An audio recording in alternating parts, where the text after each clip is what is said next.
Hello friends, how are you. Vidya study network में आपका स्वागत है। मैं ओपी गुप्ता। आज मोशन की पार्ट 3 में हम लोग जो अध्ययन करेंगे वह है measuring of rate of motion. साथियों, इसके अध्ययन करने से पहले, इसकी स्टडी करने से पहले आपको बहुत बहुत धन्यवाद, क्योंकि आपने मेरे वीडियो से जुड़े, वीडियो को देखा। सब्सक्राइब थोड़ा कम हुए हैं। मैं आपसे फिर से एक बार रिक्वेस्ट करूंगा कि आप मेरे वीडियो को सब्सक्राइब करें, तभी आपके पास मेरे डाले हुए सभी वीडियो का नोटिफिकेशन जाएगा और आप देख पाएंगे। साथियों, एक और खुशी की बात, इस चैप्टर को कंप्लीट होने के पश्चात, यानी जब चैप्टर ये कंप्लीट कर जाएगा, उसके बाद हम इस पूरे मोशन का एक PDF लिंक आपको प्रोवाइड करवाएंगे, जहां से आप इसको डाउनलोड कर नोट्स बना सकते हैं और उसको स्टडी के लिए रख सकते हैं। तो साथियों, समय को ना व्यतीत करते हुए हम लोग अपने टॉपिक के ऊपर आते हैं, जिसका नाम है measuring the rate of motion. Measuring the rate of motion. Rate क्या होता है, पहले रेट को समझ लीजिए आप। रेट क्या होता है, क्योंकि हम लोग मेजरिंग का मतलब तो मापन होता है, मोशन के बारे में हम लोग समझ ही चुके हैं। अब ये इसमें जो एक नया वर्ड है वो रेट है। तो रेट का मतलब होता है प्रति इकाई, प्रति यूनिट टाइम में। प्रति इकाई में जब कोई चीज़ जब होता है तो उसको हम रेट कहते हैं। जैसे आप मार्केट जाते हैं, पूछते हैं भैया बैगन का क्या रेट है, तो क्या बताता है आपको? 1 kg का बताता है रेट। इसी प्रकार आप कहीं भी जाते हैं, कॉपी खरीदने के लिए जाते हैं, वहाँ पूछते हैं कि भैया इस कॉपी का क्या रेट है, तो क्या 1 कॉपी का रेट बताता है ना, यूनिट का बताता है। इसी प्रकार यहाँ भी रेट का मतलब होता है यूनिट टाइम में ट्रेवल की गई मोशन जो होता है वो रेट होता है। तो साथियों, measuring the rate of motion, इसका पहले मीनिंग समझ लेते हैं कि मीनिंग क्या है। मीनिंग कहता है कि rate of motion means distance और displacement travel in unit time. कहता है एनी ऑब्जेक्ट ट्रेवल डिस्टेंस या displacement in unit time is said to be the rate of motion. Rate of motion तो इकाई समय में, इसका अगर हिंदी करें तो ये होता है इकाई समय में किसी भी ऑब्जेक्ट के द्वारा चली गई दूरी रेट ऑफ मोशन कहलाता है। तो साथियों, जहाँ तक मीनिंग की बात हुई, तो मीनिंग को हमने समझ लिया कि रेट ऑफ मोशन का मीनिंग क्या हुआ, यानी यूनिट समय में, यानी यूनिट टाइम में किसी ऑब्जेक्ट्स के द्वारा ट्रेवल किया गया जो डिस्टेंस या डिस्प्लेसमेंट है, वही रेट ऑफ मोशन कहलाता है। अब साथियों, आप कॉन्सेप्ट की बात आते हैं कि रेट ऑफ मोशन का कॉन्सेप्ट क्या है। कहता है different object move differently, some faster and some slower. To signifies the faster and slower motion, we need to be away. This is known as rate of motion. यानी concept में हमने ये कहा कि कोई भी वस्तु, माने अनेक वस्तुएं, जब मेनी ऑब्जेक्ट्स कैन मूव, तो कुछ जो है उसमें तेजी से चलते हैं, कुछ धीमी गति से चलते हैं।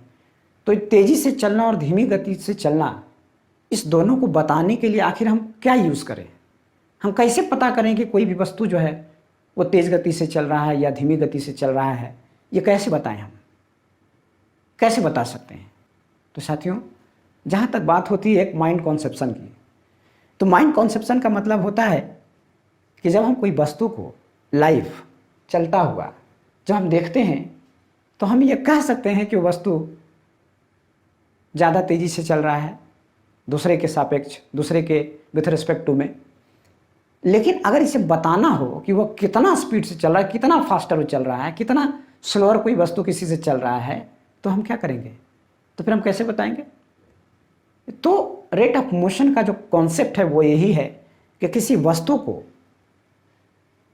वो कितना तेजी गति से या कितना धीमी गति से चल रहा है, इस कॉन्सेप्ट को बताने के लिए जिस चीज़ का हमने यूज़ किया, जो वे का यूज़ किया, जिस रास्ते का यूज़ किया हमने, उसको हम रेट ऑफ मोशन कहते हैं। और रेट ऑफ मोशन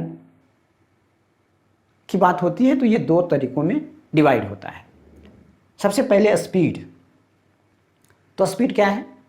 तो स्पीड जैसा कि हमने कहा, rate of motion is known as speed या स्पीड विद डायरेक्शन। जो रेट ऑफ मोशन होता है उसी को हम स्पीड कहते हैं, यानी यूनिट टाइम में किसी ऑब्जेक्ट के द्वारा ट्रेवल किया गया डिस्टेंस या डिस्प्लेसमेंट ही स्पीड कहलाता है।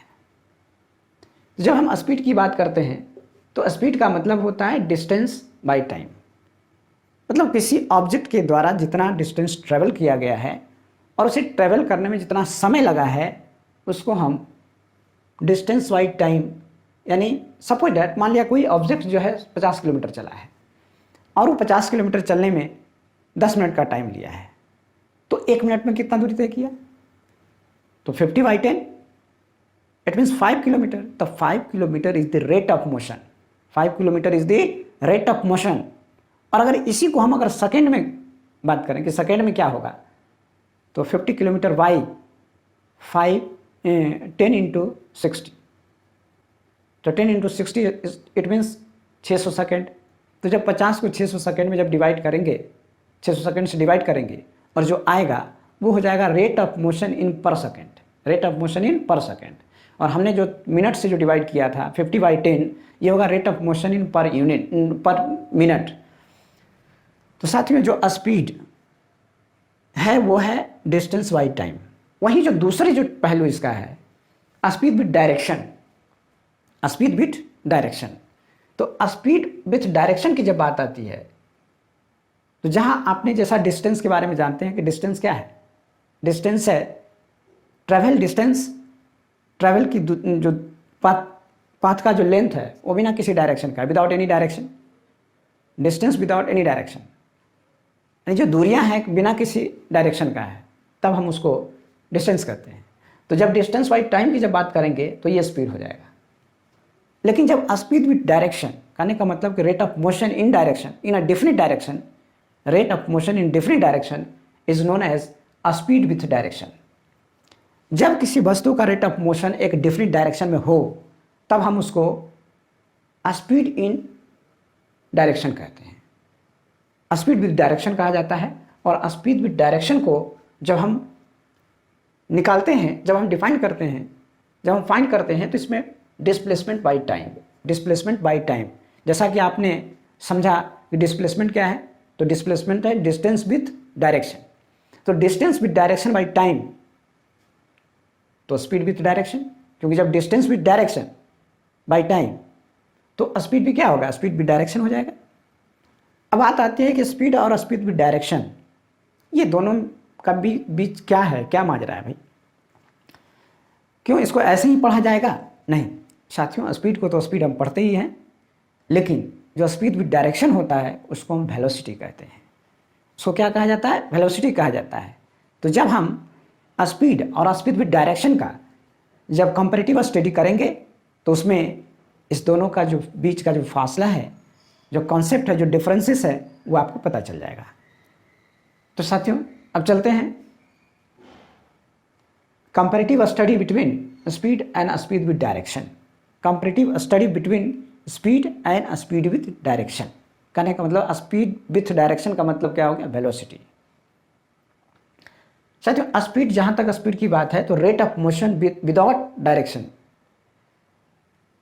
बिना किसी डायरेक्शन का जब रेट ऑफ मोशन हम निकालते हैं तब हम उसको स्पीड कहते हैं। लेकिन जब rate of motion with direction तब हम उसको स्पीड विथ डायरेक्शन कहा जाता है। It means in other word we can say it is said to be velocity. Velocity, उसको हम वेलोसिटी कहते हैं, यानी speed with direction it means velocity. तो साथियों जो स्पीड विथ डायरेक्शन है उसको अगर हम डिफाइन करते हैं तो कहता है rate of motion with direction called velocity. अगर रेट ऑफ मोशन जो है डायरेक्शन के अगर साथ हो, एक डिफरेंट डायरेक्शन में हो, तब हम उसको वेलोसिटी कहते हैं। जब रेट ऑफ मोशन का मेजरमेंट जब एक डिफरेंट डायरेक्शन में तय की गई दूरी पर आधारित हो तब हम उसको वेलोसिटी कहते हैं। तो साथियों स्पीड और वेलोसिटी ये दो टर्म यहाँ पर आपको आई हो समझ में। तो स्पीड जहाँ डिस्टेंस ट्रेवल विदाउट डायरेक्शन, वहीं जो डिस्प्लेसमेंट जो होगा यानी जो वेलोसिटी होगा वो distance travel in definite direction. तो अब अगले पॉइंट की ओर चलते हैं। अगले पॉइंट में कहा जाता है कंप्लीटली डिस्क्राइब बाय मैग्नीट्यूड। आपने पिछली कक्षाओं में जब हमने पढ़ाया, पिछली क्लास में जब हमने comparative study between distance and displacement जब किया था, तो वहाँ पर भी हमने डिस्टेंस को बताया था कि डिस्टेंस जो है इसको भी रिप्रेजेंट करने के लिए हमें सिर्फ मैग्नीट्यूड की आवश्यकता होती है। और मैग्नीट्यूड के दो पार्ट होते हैं। दो पार्ट कौन होते हैं? ये दोनों पार्ट, एक न्यूमरल वैल्यू होते हैं और दूसरा यूनिट होते हैं। तो उसी प्रकार से यहाँ भी स्पीड को दर्शाने के लिए हमें सिर्फ एक चीज़ की आवश्यकता होती है और वह है मैग्नीट्यूड, ओनली मैग्नीट्यूड। और मैग्नीट्यूड के दो पार्ट होते हैं, न्यूमरल वैल्यू और यूनिट। तो यहाँ पर जो स्पीड भी है इसको दर्शाने के लिए सिर्फ एक ही चीज़ की आवश्यकता है, वह है मैग्नीट्यूड की।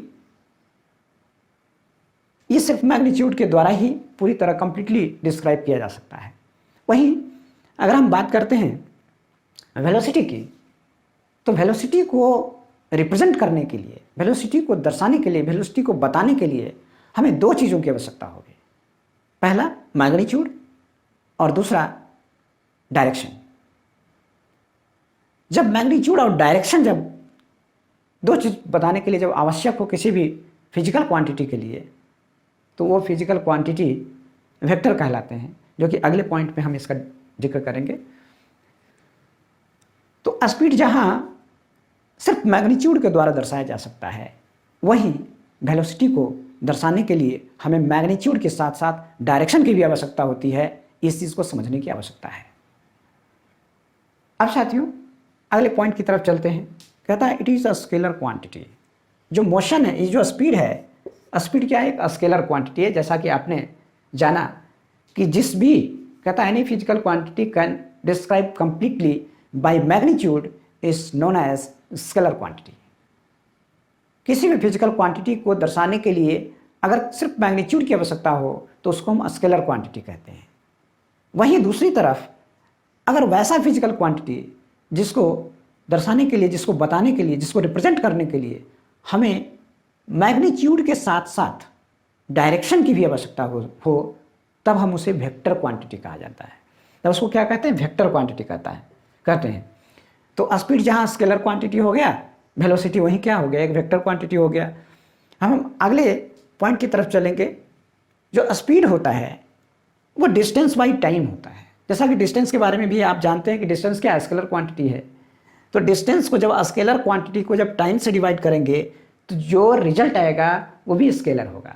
It means speed is a scalar. जैसा कि आपने ऊपर के जो पॉइंट में हमने पढ़ा कि स्पीड क्या स्केलर क्वांटिटी है, ठीक है। उसी प्रकार जब वेलोसिटी की बात होती है तो वेलोसिटी एक वेक्टर क्वांटिटी है। इसलिए जो डिस्प्लेसमेंट भी है वो क्या है? एक वेक्टर क्वांटिटी। जैसा कि आपने पिछले क्लास में इसका हम लोग अध्ययन किए, जिक्र किए। तो डिस्प्लेसमेंट भी क्या है? एक वेक्टर क्वांटिटी है। और जब वेक्टर क्वांटिटी को टाइम से जब डिवाइड करेंगे तो वो जो रिजल्ट आएगा वो भी एक वेक्टर क्वांटिटी होगा। इसीलिए velocity is also vector quantity.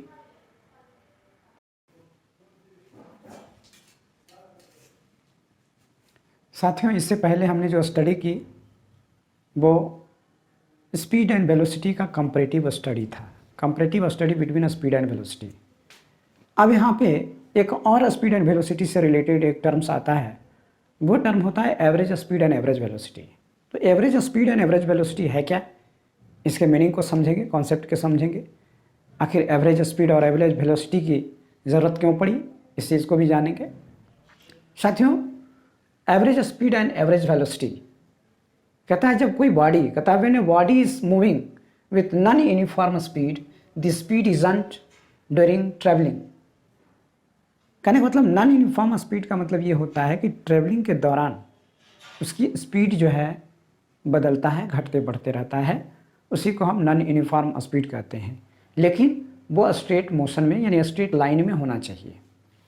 तो कहा गया है कि when a body is moving with non uniform speed then rate of motion is defined as average speed.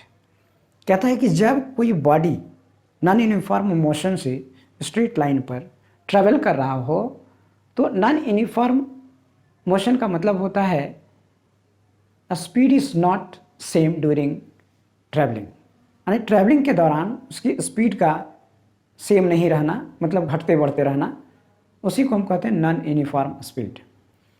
तो जब कोई वस्तु जब नॉन यूनिफॉर्म स्पीड से जब ट्रैवल करता है, तब उसके स्पीड को जानने के लिए, यानी ओवरऑल मतलब पूरे रास्ते को तय करने के बाद जो उसकी स्पीड होगी, उसको जानने के लिए हमें एवरेज स्पीड की आवश्यकता होती है। क्योंकि एवरेज स्पीड में वो टाइम भी कंक्लूड होते हैं जब वो व्यक्ति किसी कारणवश खड़ा रहता है, स्थिर रहता है, मतलब मोशन में नहीं रहता है, फिर भी हम ट्रैवलिंग के दौरान उस टाइम को कैलकुलेट करते हैं, कंसीडर करते हैं। और जब ऐसा होता है तभी हम एवरेज स्पीड की आवश्यकता पड़ती है। तो साथियों, अब है एवरेज वेलोसिटी। आज सेम उसी प्रकार से जब कोई ऑब्जेक्ट नॉन यूनिफॉर्म वेलोसिटी से, नॉन यूनिफॉर्म स्पीड से जब किसी खास डायरेक्शन में, जब किसी डिफाइंड डायरेक्शन में जब ट्रेवल करता है, तब हम उसको एवरेज स्पीड कहते हैं, मतलब एवरेज वेलोसिटी कहा जाता है, यानी एवरेज वेलोसिटी कहते हैं। इसका मतलब ये हो गया कि जब कोई व्यक्ति नॉन यूनिफॉर्म वेलोसिटी से, नॉन यूनिफॉर्म स्पीड से जब किसी डिफरेंट डायरेक्शन में जब ट्रैवल करता है, तो बहुतों बार ऐसा होता है कि वो व्यक्ति, जैसे मान लिया कि रास्ते में अगर कोई गाड़ी आ गया तो ब्रेक लगाना पड़ता है, तो वहाँ स्पीड घट जाती है। अगर मान लिया अगर सड़क जो है साफ़ है तो वहाँ एक्सीलेटर देते हैं, स्पीड बढ़ जाती है। कहीं कहीं ऐसा भी होता है कि उन्हें रुकना पड़ता है, जैसे मान लिया कोई गाड़ी क्रॉस कर रही हो सड़क से तो रुकना पड़ता है, तो वहाँ पर उसकी जो स्पीड 0 होती है। लेकिन फिर भी हम इन सबको, जो डिस्टेंस ट्रेवल किया जाता है टोटल, वो और जो टोटल टाइम जो टेकन होता है उसमें ये भी इंक्लूड होता है कि वो व्यक्ति कहीं खड़ा रहा, वो भी टाइम उसमें इंक्लूड होता है। और उसका जब हम रेट निकालते हैं तब हम उसको वेलोसिटी कहते हैं। क्योंकि वेलोसिटी इसलिए क्योंकि वो डिफरेंट डायरेक्शन में होता है। अब आती है जब एवरेज स्पीड जब कहते हैं, तो एवरेज स्पीड का मतलब हो गया टोटल डिस्टेंस ट्रेवल्ड, मतलब जो एक डिफाइंड जो पाथ है, जो रास्ता है जहाँ हमको जाना है, यानी इनिशियल टू फाइनल पॉइंट, उसका डिस्टेंस, और इनिशियल से फाइनल पॉइंट तक जाने में जो टाइम लगा है वो। तो यहाँ पर एवरेज स्पीड का मतलब हो जाएगा, average speed it means total distance travelled by total time taken. साथियों, इसमें एक बात ज़रूर अपने दिमाग में रखेंगे कि इसमें जो टाइम है वो भी टाइम कंसिडर किया जाता है जिस समय वो व्यक्ति किसी कारणवश ट्रैवलिंग के दौरान खड़ा रहता है, अस्थिर रहता है, मोशन में नहीं रहता है, वो भी टाइम इसमें इंक्लूड होते हैं। उसी प्रकार से जब एवरेज वेलोसिटी की बात करेंगे तो एवरेज वेलोसिटी में हो जाएगा टोटल डिस्प्लेसमेंट। तो डिस्प्लेसमेंट का मतलब ही हो गया डिस्टेंस विद डायरेक्शन। इसमें एक डिफरेंट डायरेक्शन होगा। जब कोई व्यक्ति जब डिफरेंट डायरेक्शन में ट्रेवल करेगा नॉन यूनिफॉर्म स्पीड से, तब हम उसको एवरेज वेलोसिटी कहेंगे। और average velocity it means travel displacement by total time taken, इसको हम कह देंगे एवरेज वेलोसिटी। अब है symbolic representation of speed, velocity, average speed and average velocity. Symbolic representation मतलब सांकेतिक, जब सांकेतिक किसी चीज़ को बताते हैं, जैसे अगर वेलोसिटी कहते हैं तो v होता है, अगर फोर्स कहते हैं तो F होता है, अगर एवरेज स्पीड कहेंगे तो उन सभी चीज़ों का जो सिंबॉलिक रिप्रेजेंटेशन होता है उसके बारे में भी हम यहाँ पर अध्ययन करेंगे। साथ ही मेरा प्रयास रहता है ये कि कोई भी चीज़, कोई भी छोटी से छोटी चीज़ भी छूटे नहीं, ताकि आपको समझने में पूरी तरह सहायक हो, सही हो। साथियों, जब सिंबॉलिक रिप्रेजेंटेशन की बात करते हैं तो हम उसके सांकेतिक जो लिखावट होती है उसकी बात करते हैं। तो साथियों, जब हम स्पीड का जब सिंबॉलिक रिप्रेजेंटेशन देखते हैं तो उसका वी होता है। क्या होता है? V, only V. लेकिन जब सिंबॉलिक रिप्रेजेंटेशन ऑफ वेलोसिटी, तो वी, इसके ऊपर जो एक एरो जो दिया गया है, it means in different direction, it means in different direction. जहाँ वेलोसिटी रिप्रेजेंटेशन जो होगा, सिंबॉलिक रिप्रेजेंटेशन वेलोसिटी का, वो हो जाएगा वी अपॉन एरो। वी के ऊपर जब एरो होगा तो इसको हम कह देंगे वेलोसिटी रिप्रेजेंट होता है इसे। अब साथियों, अब एवरेज स्पीड की बात आती है। तो जब एवरेज स्पीड की बात आती है तो हम जानते हैं कि वेलोसिटी को जब स्पीड को v से डिनोट किया जाता है, तो जब एवरेज होगा तो इसके इसके जो है नीचे जो है हम ए वी लिखेंगे, यानी वेलोसिटी ए वी मतलब वेलोसिटी एवरेज। अब इसी प्रकार से जब वेलोसिटी की बात आएगी, एवरेज वेलोसिटी की, तो इसमें भी क्या होगा, v अपॉन एरो एवरेज, यानी v average upon arrow, it means average velocity. साथियों, सिंबॉलिक रिप्रेजेंटेशन भी आप लोग देख चुके हैं। तो हम देखेंगे unit of speed and velocity. Unit of speed and velocity, सबसे पहले हमने देखा एवरेज स्पीड एवरेज वेलोसिटी का मतलब क्या है, मीनिंग क्या है, उसका क्या कॉन्सेप्ट है। दूसरा हमने symbolic representation of speed velocity average speed and average velocity. साथियों, अब हम देखेंगे unit of speed and velocity, क्योंकि किसी भी फिजिकल क्वांटिटी को बताने के लिए हमें जो मैग्नीट्यूड की आवश्यकता होती है, तो मैग्नीट्यूड में हमने दो पार्ट बताए थे कि उसका एक न्यूमरल वैल्यू होता है और एक यूनिट होता है। तो न्यूमरल वैल्यू तो वेल नोन, जितने भी 1 2 3 4 5 हैं जब न्यूमरल वैल्यू है, बट यूनिट के बारे में हमें पढ़ना पड़ेगा, हमें अध्ययन करना पड़ेगा। तो हम अब चलते हैं unit of speed and velocity. जब unit of speed and velocity की जब बात करते हैं, और जैसा कि हमने सिंबॉलिक रिप्रेजेंटेशन पढ़ चुके हैं, तो यहाँ पर भी यानी स्पीड भी is equal to speed is equal to D by T. D क्या है, तो डी जो है ये डिस्टेंस का सिंबॉलिक रिप्रेजेंटेशन है। डी क्या है, डिस्टेंस का सिंबॉलिक रिप्रेजेंटेशन है, और टी क्या है, टाइम का सिंबॉलिक रिप्रेजेंटेशन है। तो जैसा कि हम लोग जानते हैं कि speed is equal to distance by time होता है, तो यहाँ पर जब यूनिट की बात करते हैं तो unit of distance by unit of time. तो डिस्टेंस की जो यूनिट होता है वो मीटर होता है, और टाइम का जो यूनिट होता है वो सेकेंड होता है। It means the unit of speed is equal to time by second, है ना, टाइम बाई सेकेंड या एमएस, टाइम बाई सेकेंड। ठीक उसी प्रकार से जब एवरेज की बात होगी तो एवरेज में भी तो डिस्टेंस ही होता है ना। तो डिस्टेंस बाई टाइम मतलब metre by second, metre by second, ये यूनिट हो गई। अब आते हैं एवरेज वेलोसिटी और एवरेज वेलोसिटी और वेलोसिटी के ऊपर। जब वेलोसिटी की बात आती है तो वेलोसिटी का जो सिंबॉलिक रिप्रेजेंटेशन इस प्रकार का है, और वेलोसिटी इज इक्वल टू होता है डिस्प्लेसमेंट बाई टाइम। तो डिस्प्लेसमेंट का जो यूनिट होगा वो मीटर होगा, यूनिट ऑफ डिस्प्लेसमेंट तो ये मीटर होगा। और उसी प्रकार से जब टाइम का होगा, जब टाइम का यूनिट है तो वो सेकेंड होगा, यानी M by S, metre by second. ठीक उसी प्रकार से एवरेज की बात होगी तो एवरेज भी होगा मीटर बाई सेकेंड। यानी हमने जो पढ़ा, अब यहाँ कंफ्यूज होने की बात नहीं है कि चार चीज़ें आ गई, यानी चार टर्म्स आ गए, speed velocity average speed average velocity, confuse मत होइए आप।